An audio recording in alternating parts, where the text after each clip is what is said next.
Dalam kurun waktu ini telah banyak masalah dan kesulitan yang telah kita selesaikan. Mungkin hitungan kita terakhir lebih dari 108 masalah, 110 masalah yang kita selesaikan dalam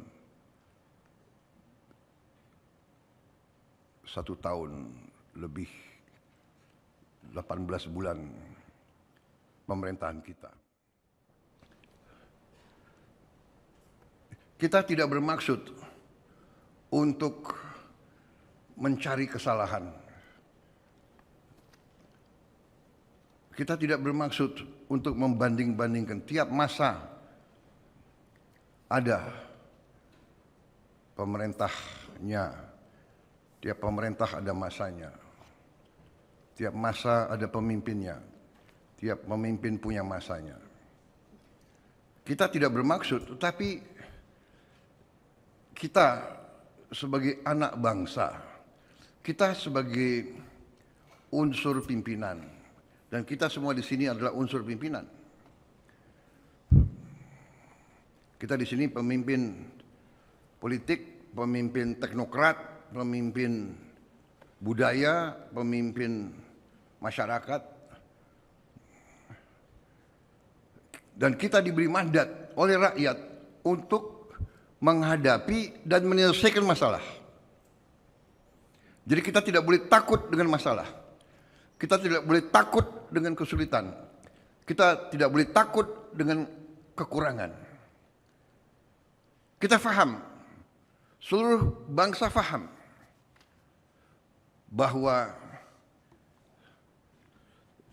gaji guru-guru kita kurang. Kita faham bahwa lapangan kerja kita kurang. Kita faham masih banyak kemiskinan ekstrim. Kita faham, ini semua masalah kita faham. Kita mengerti. Justru ini yang kita dipilih, diberi mandat untuk kita selesaikan. Kita faham ada ketimpangan di masyarakat kita. Tapi terus terang saja saya katakan di mana-mana, saya sendiri sebagai presiden, sebagai yang diberi mandat bersama saudara wakil presiden, kita disumpah, saya sendiri tidak menduga sesungguhnya betapa beberapa masalah itu sangat di luar perkiraan kita. Terjadi suatu distorsi terhadap perekonomian kita. Telah terjadi mengalir keluar kekayaan kita secara signifikan. Ribuan triliun, ratusan miliar dolar tiap tahun dengan praktek-praktek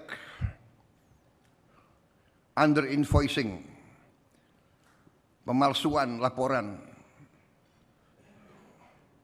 Under invoicing adalah pemalsuan laporan perdagangan.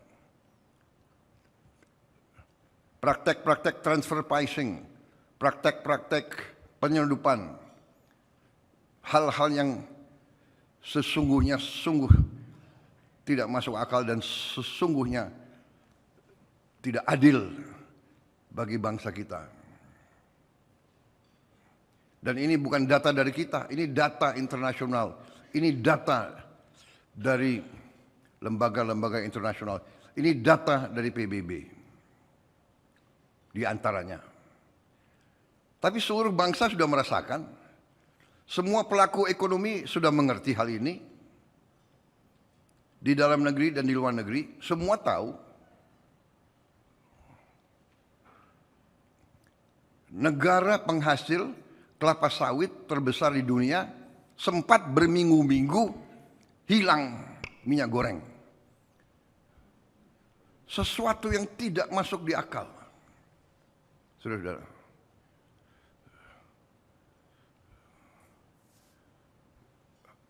jadi saudara-saudara, kita dihadapi dengan masalah yang sangat besar.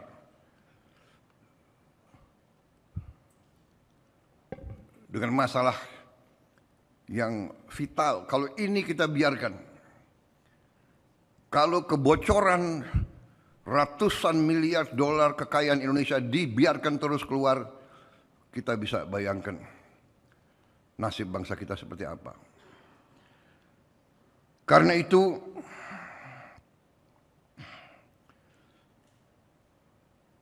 saya ingatkan, kita diberi mandat untuk menyelesaikan masalah, dan seharusnya kita bangga bahwa ternyata dalam kurun waktu ini telah banyak masalah dan kesulitan yang telah kita selesaikan. Mungkin hitungan kita terakhir lebih dari 108 masalah, 110 masalah yang kita selesaikan dalam 1 tahun lebih, 18 bulan pemerintahan kita. Ini prestasi yang bukan kecil. Kita rendah hati. Kita tidak mau menupuk-nupuk dada. Kita tidak mau dan kita tidak boleh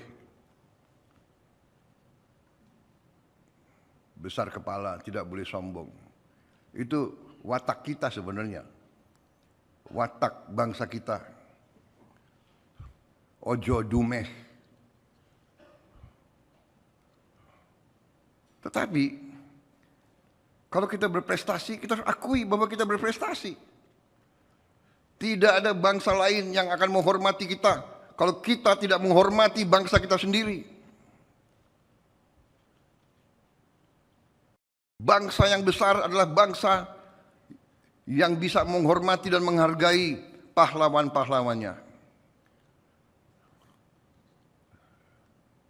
Bangsa yang besar adalah bangsa yang bisa memahami kesulitan dan tantangan yang dihadapinya, tapi juga bisa menghormati dan menghargai prestasi yang dia capai. Saudara-saudara, tanpa kita sadar, karena kita sibuk dengan bekerja, kita ternyata dalam tahap ini ada hal-hal yang sangat membanggakan. Saudara-saudara, setiap negara, setiap perekonomian itu pasti diukur. Dan kita punya ukuran. Kita harus bertanya, apakah bangsa itu bisa memberi pangan, memberi makan untuk rakyatnya? Itu yang paling mendasar. Untuk apa kita merdeka? Untuk apa kita punya NKRI? Kalau kita tidak bisa memberi yang paling dasar dari sebuah peradaban. Yang paling dasar adalah makan, pangan. Kalau ada orang-orang pintar mengatakan bahwa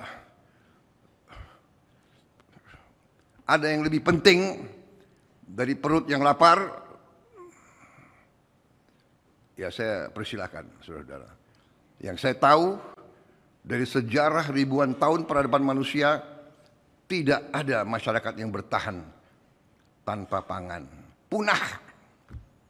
Peradaban punah kalau tidak ada makan.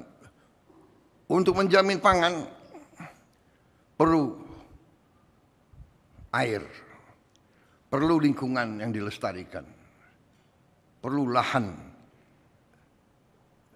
yang subur, perlu kebijakan yang benar.